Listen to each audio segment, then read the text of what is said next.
اما جای تشکر داره از شما فرهیختگان که در این نظرسنجی ها شرکت. It's a matter of pleasure to see that you are all participating in the opinion polls. You can see the result of the previous one. I would like to invite Engineer Talverdian.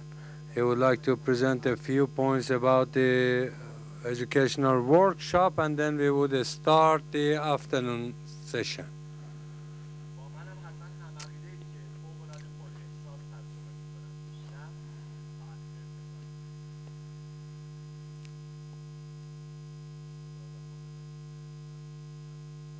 There are a few points in the name of God, the Compassionate, the Merciful. I wanted to talk about the workshops held on Saturday and Sunday.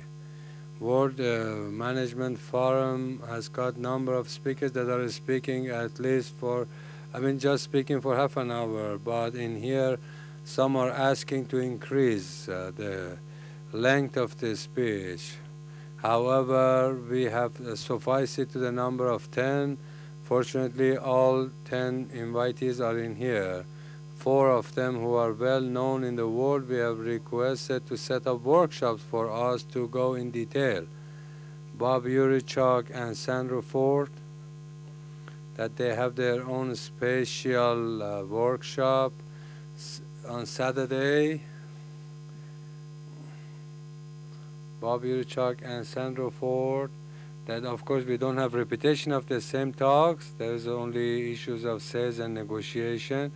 Out of hall to your right, you can find a desk for registration. On Sunday, we have the third speaker, Mike Ogilvy, and Professor Richard Mulvey, who would have his speech now.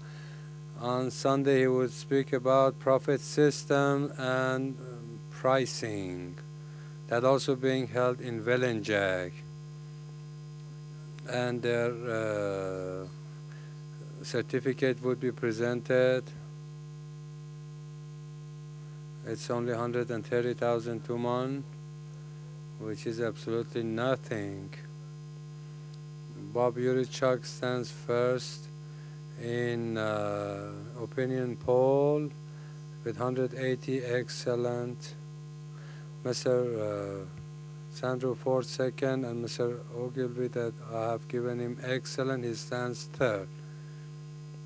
Mr. Shahriari, if you wish the third speaker, the next speaker.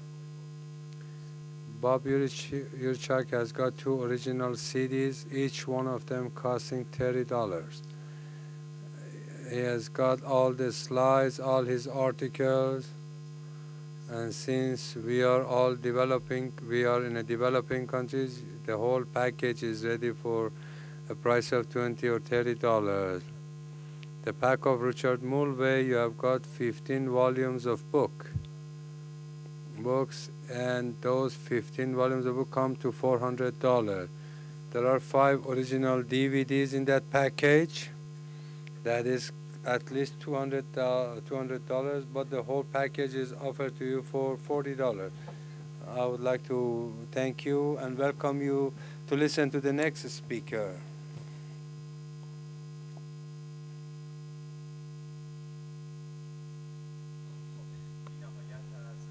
I thank Engineer Talverdian, but the point that I would like to talk about before we enter into the afternoon session. Again, a number of audience, please turn the volume of the headsets down in a way that you could only listen to it yourself. Some people in the next seat, adjacent seat, want to listen to the original floor, and this sound might not disturb them. Please set the volume. And right after the speech, please send your SMSs in to give your opinion about the speech.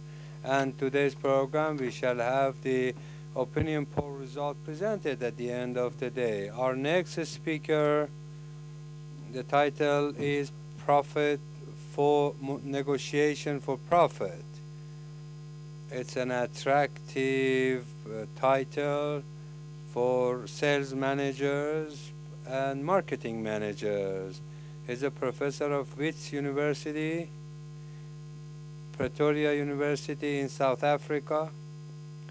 He's the author to more than 17 important books and ex-managing director of Xerox.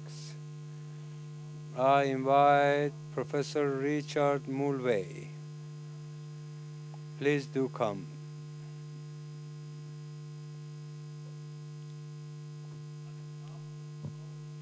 مولوی.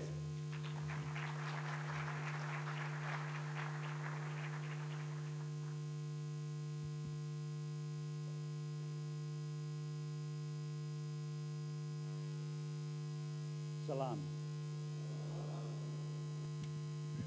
Chetarine. Mercy. I have been here 4 days. من 4 روز اینجا هستم. 4 کلمه است یاد گرفتم فارسیو. میخوام آخرین کلمه رو بعداً بهتون خواهم گفت. کار من امروز این هست که صحبت بکنم در مورد سخنرانی برای سود، صحبت کردن برای سود.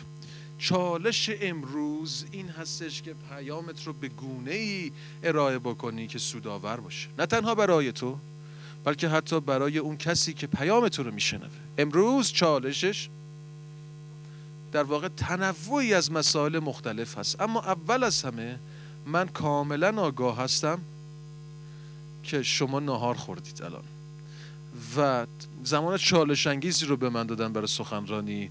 در صنعت سخنرانی ما به این زمان میگیم زمان قبرستان، به 1 یا 2 دلیل. به این خاطر که صدا هم الان اینو نشون داد. خب چرا باید اول باشیم؟ منصفانه نیست. بسیار خب، ما به این میگیم زمان قبرستان در صنعت سخنرانی و صحبت کردن. اون چی که میخوام شما صحبت کنید که همه بلند شید بایستید، همه بایستید لطفاً.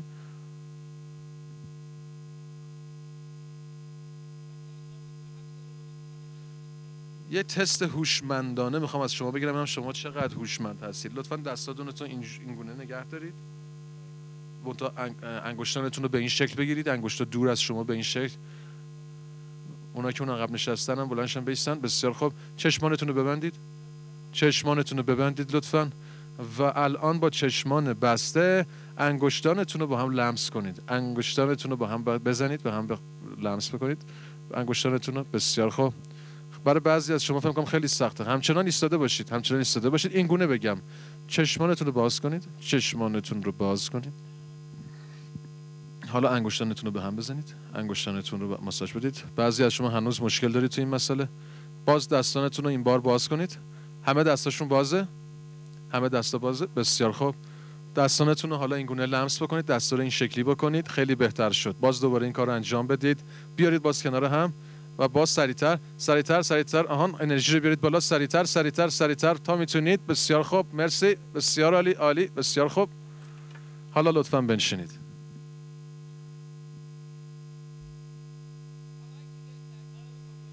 من در ابتدای سخنرانی میخوام این رو بگم، زیاد نگرانی نیستم که شما خود برای من دست بزنید. همین الان شما حس خوبی دارید، منم حس خوبی دارم، کافی است. امروز میخوام صحبت کنم در ارتباط با صحبت کردن، ارائه یک ایده، نحوه بیان یک سخنرانی و یک ایده. این یک چالش جذاب و جالبی است. من با یک داستان کوتاهی شروع بکنم. زمانی که جوان بودم از مدرسه اومدم بیرون، خیلی واقعا بچه باهوشی نبودم، در مدرسه خیلی خوب کار نکردم و خیلی دیر میگرفتم قضیه رو. کسی هست که دیر بگیره اینجا قضایا رو؟ کیا هستن؟ متوجهم تقریبا همه همکاران سخنران من دستشون رو بردن بالا. خب ولی خیلی زود وقتی کارم رو شروع کردم حس کردم چه استعدادی دارم. یکی از کارهای اول من فروش بود و من عاشق فروش بودم و در بخشی از این فروش من بایستی محصول خودم رو یا سرویس خودم رو به مخاطبین مختلف ارائه می‌کردم. در سن 22 سالگی من جلوی مخاطبین مختلف وامیستادم، سخنرانی می‌کردم. خیلی هم این کار رو خوب نمیتونستم انجام بدم. هی بهتر شدم به دلیل اینکه بایستی هر روز این کار رو انجام میدادم، با مخاطبین مختلف هی باید صحبت میکردم و هی توش بهتر و بهتر میشدم. چه چیزی تو این تمرین خیلی جالب هست؟ این هست که چون من خیلی در عرضه پیام و انتقال پیام در مخاطبین خوب بودم، ارتقا پیدا کردم. سن حدوداً 28 سالم بود که مدیر کل یک سازمانی در لندن بودم که 900 نفر زیر دست من به من گزارش میدادند و واقعا خیلی خودم رو ارتقا داده بودم، خیلی فراتر بودم از توانایی‌های خودم، اما خیلی پول هم دریافت میکردم فقط به خاطر توانایی این که میتونستم در جلوی عموم خوب صحبت کنم، بتونم پیامم رو انتقال بدم. چند نفر تو این سالن فکر میکنن که واقعا از صحبت کردن جلوی مردم لذت میبرن؟ چند نفر؟ واقعا شما لذت میبرید از صحبت کردن؟ بسیار. نگه دارید دستاتون رو نگه دارید. بسیار خوب. سخنرانی که این جلو هستن نگاه بکنن ببین چند نفر سخنران مثل شما میتونه باشه. این رقابت ها، رقبا خیلی زیادن. سخنرانی کردن در عموم، جلوی عموم کار بسیار سختی است، خیلی کار مشکلی است. میخوام دستاتون رو مجدد بیارید بالا. بسیار خوب. یک نفر رو اینجا انتخاب کنم. شما قربان بیاید جلو صحبت کنید. این فرصت شما هستش که 1 دقیقه شهرت کسب کنی. بیاید جلو صحبت کنید لطفاً. دست بزنید براش.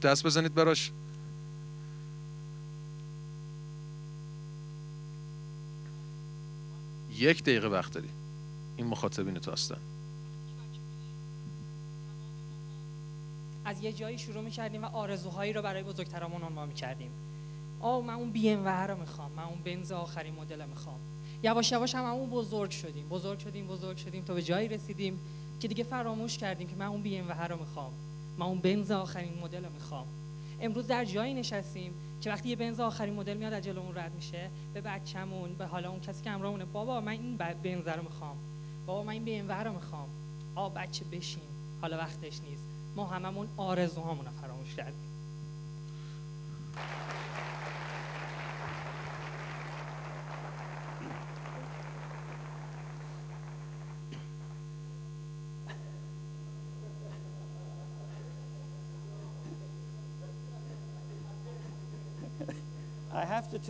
باید به شما بگم من موافقم با هر چیزی که ایشون گفت.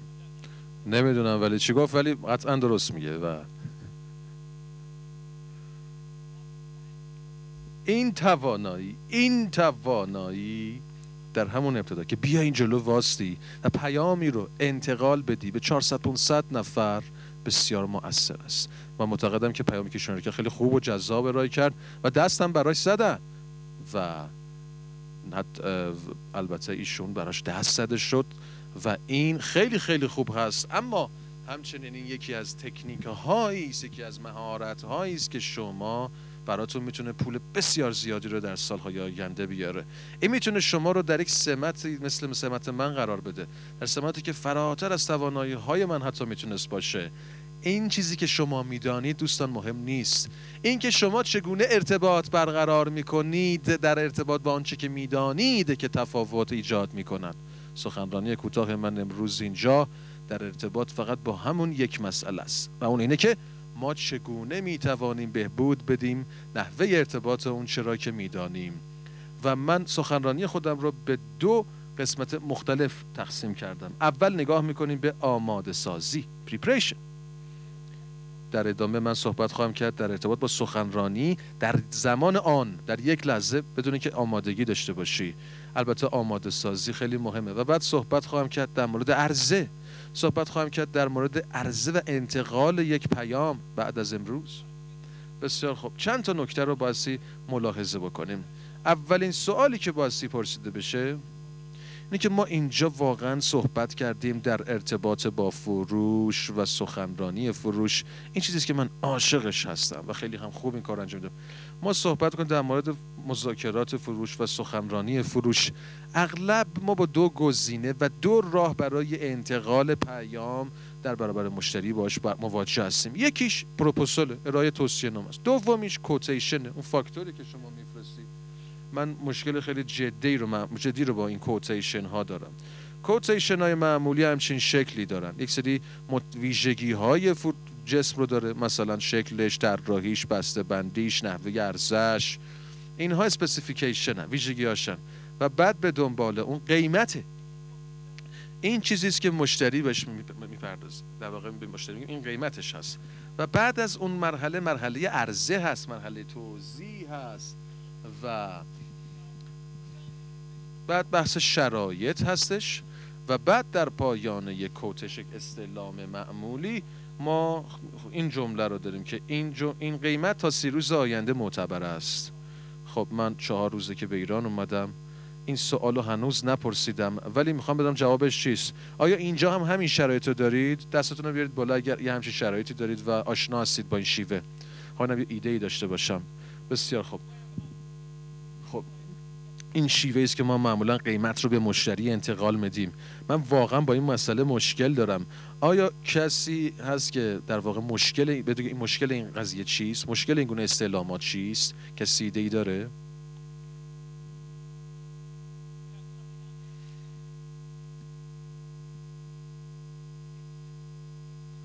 خیلی شبیه هستش به کوتیشن های مکتوب در استعلام های قیمت مکتوب.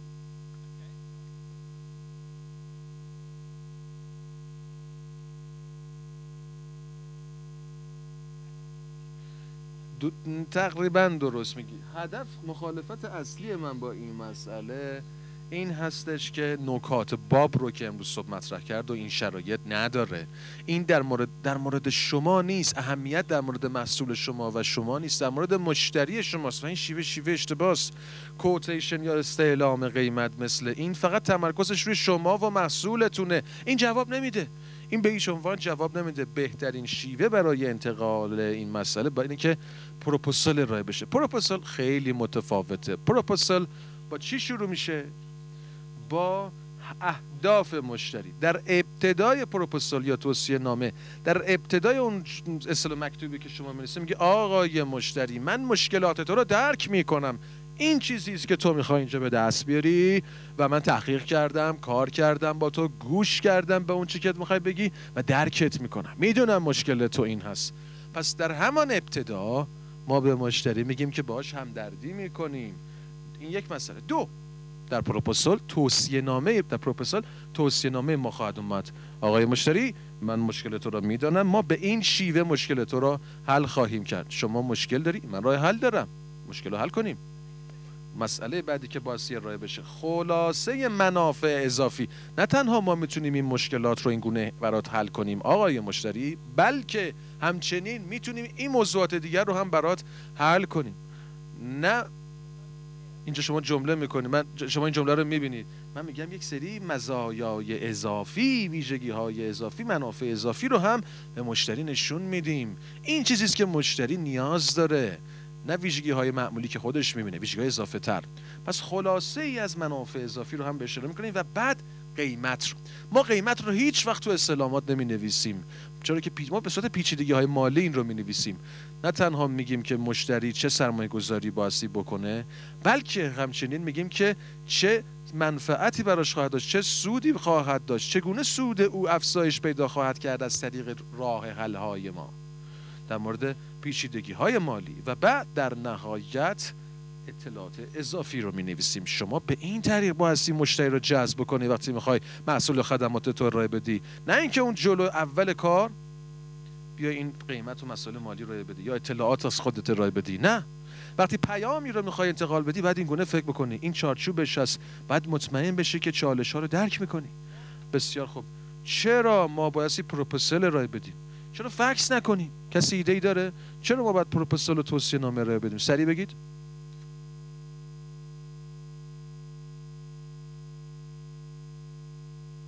به خاطر تماس چهره به چهره.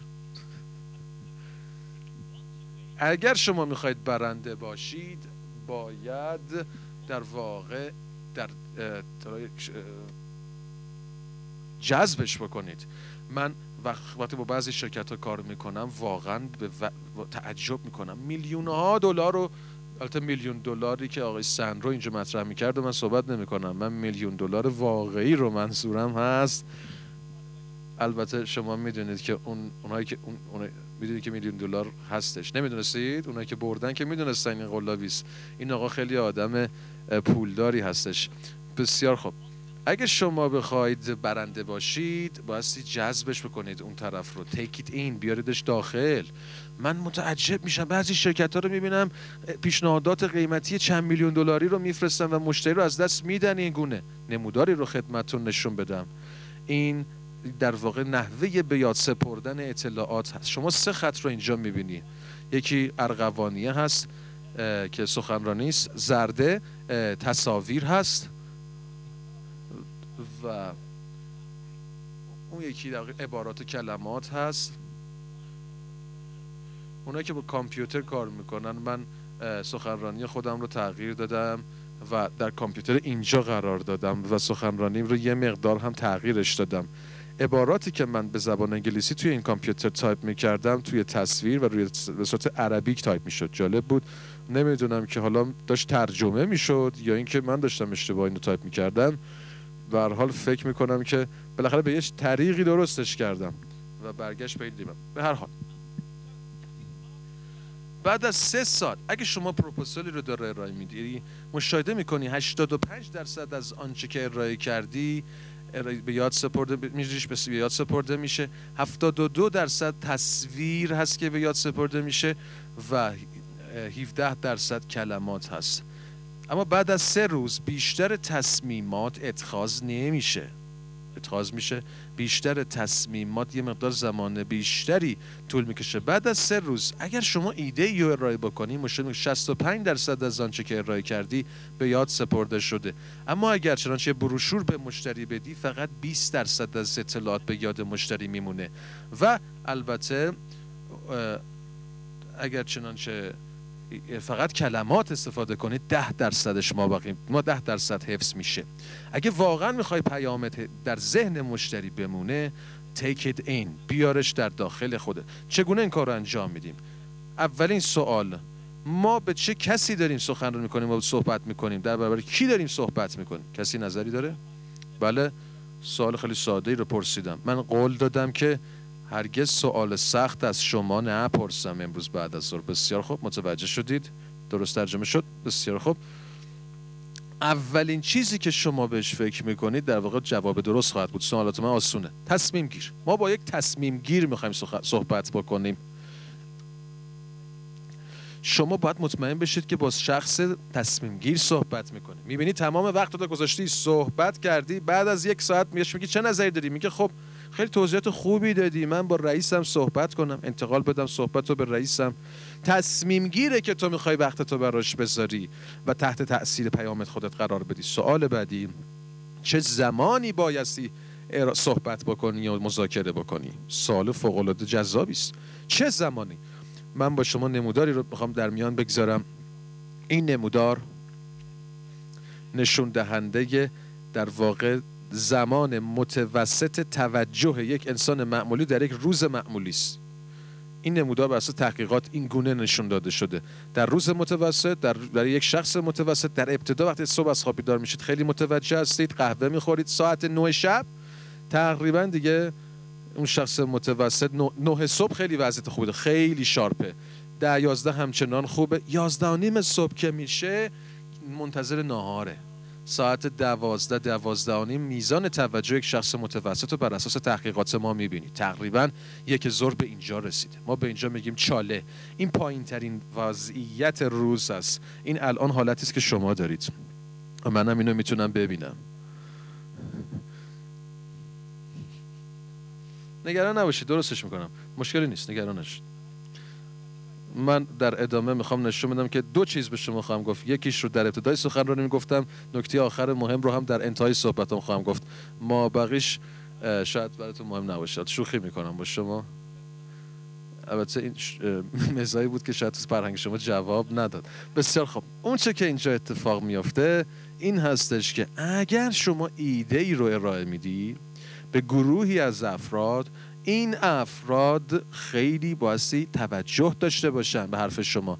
اگر ایده‌تون رو این قسمت به همون گروه از افراد ارائه بکنی، اونها به اندازه کافی و به اندازه صبح توجه نخواهند داشت. شاید یه مقدار حسی خواهند داشت مثل حسی که الان شما دارید. دقت کنید کی با مشتری صحبت کنی، با شخص تصمیم گیر مذاکره میکنی. ممکنه بخوای ایده‌تو اینجا ارائه کنی، بازم خوبه اینجا. در سرتاسر دنیا من نگاه کردم و ایران هم یکی از اونهاست.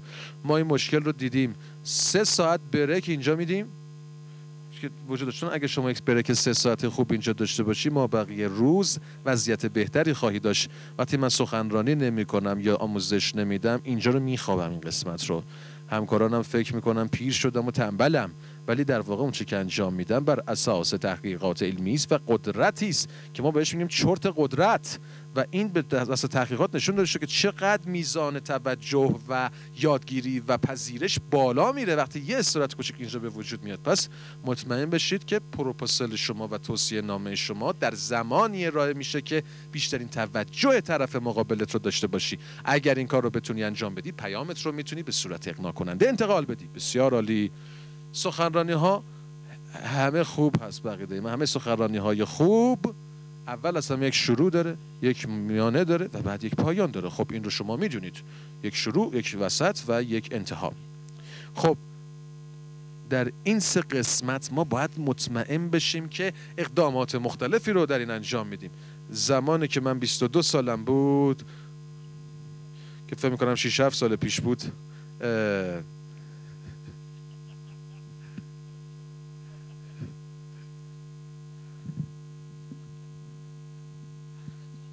من زندگی خیلی سختی واقعا داشتم. باید به شما بگم وقتی اولین بار خواستم سخنرانی انجام بدم و مذاکره انجام بدم، یک استادی داشتم. استاد من و مشاور من، مربی من به من گفت در صحبت کردن با گروهی از افراد باید یک چیز رو 3 بار بگی اگه میخوای حفظ بشه، به یادش بمونه. اون چیزی که میخوای بگی رو بهش میگی و بعد بهش دوباره میگی و بعد اون چیزی که بهش گفتی رو دوباره میگی. 3 بار باید بهش بگی و این دقیقاً الان همین هست. توی شروع، وسط و انتها من این کار رو انجام میدم و در تجربه چند ساله من جواب داده. در ابتدا جایی است که شما موضوعت رو معرفی میکنی، کاری میکنی که این افراد رو صندلیاشون تکی جلو بیان و بشنون حرف شما رو. بعد به وجد بیاریش، کاری بکنی که او بشنوه، بخواد بشنوه. بعد در قسمت وسط جایی است که شما به او توضیح میدی، موضوعات کلیدی رو مطرح میکنی با او و البته خیلی توضیح ندی. شما نمیخوای در قسمت وسط خیلی توضیح بدی، نه این خیلی اشتباهه. و بعد در پایان شما اون چیزی که بهش گفتی رو دوباره میگی. در پایان خلاصه میکنی آنچه را که گفته ای و بعد خرید رو خواهی داشت. تعهد رو از طرف مقابلت نسبت به آنچه که گفتی میگیری. اگر فروش رو انجام میدی، میخوای به اون جایی برسی که طرف بگه آقا قرارداد کجاست. پس در این 3 حوزه نکته کلیدی قسمت وسط هست که شما اینجا موضوعاتی مطرح میشه. میخوام با شما یکی دیگر از چالش‌های سخنرانان و مذاکره کنندگان رو در میان بگذارم و ما همیشه با این سر و کار داریم. ظرفیت توجه در یک سخنرانی و یک مذاکره متوسط در ابتدا از بالا شروع میشه، اما بعد این اتفاق میفته، میاد پایین و بعد دوباره میاد بالا. در قسمت‌های پایانی سخنرانی و مذاکرتون این قسمت توجه میاد بالا. پس مطمئن باشید که در شروع برنامه، در شروع صحبتتون و سخنرانیتون بیشترین اطلاعات مفید و مهم رو ارائه میدی و یک خاردش رو نگه میداری، به علاوه خلاصی آنچه که قبلا گفتی رو در انتها ارائه میدی. پس وقتی تصمیم گرفتی چه چیزی عرضه بکنی، در مورد پیامت عرضه گرفتی، مطمئن شو که قسمت اول مهمترین پیام تو رو در خودش داره. در قسمت وسط نکات کمتر مهم رو میگذاری و در انتها پرقدرت‌تر دومین موضوع مهم تو میذاری. چون تو این مرحله شما داری نزدیک میشی به انتها، به چیزی که میخوای برسی و وقتی خرید رو تونستی اونجا به وجود بیاری، مشتری سرش رو تکون میده، میخواد که شما فروش رو ببندی و کمیسیونش رو هم میگیری. البته شاید قضیه خیلی ساده نباشه، ولی حدس من این هست که بسیاری از ما توی این سالن وقتی که سخنرانی رو شروع میکنیم فقط تمرکزمون رو قسمت وسطشه، نه ابتدا رو خیلی جدی میگیریم نه انتها رو. و اما باید بدونید در همون ابتدا توجه طرف مقابل رو باید جذب کنی، در انتها بایستی خلاصه بکنی و این خیلی نکته مهمی است. در واقع همون کسی که این درس‌ها رو به ما میداد یک نکته دیگری هم به من گفت و 35 سال من این رو تمرین کردم و دیدم که صحیح گفت ریچارد در فروش 3 کار انجام میدیم. 1 باید محصولاتت رو بشناسی و کارمندانت رو بشناسی و اینکه چگونه اونها رو در واقع آموزش بدی. شاید تو ترجمه این کلمه جا افتاد.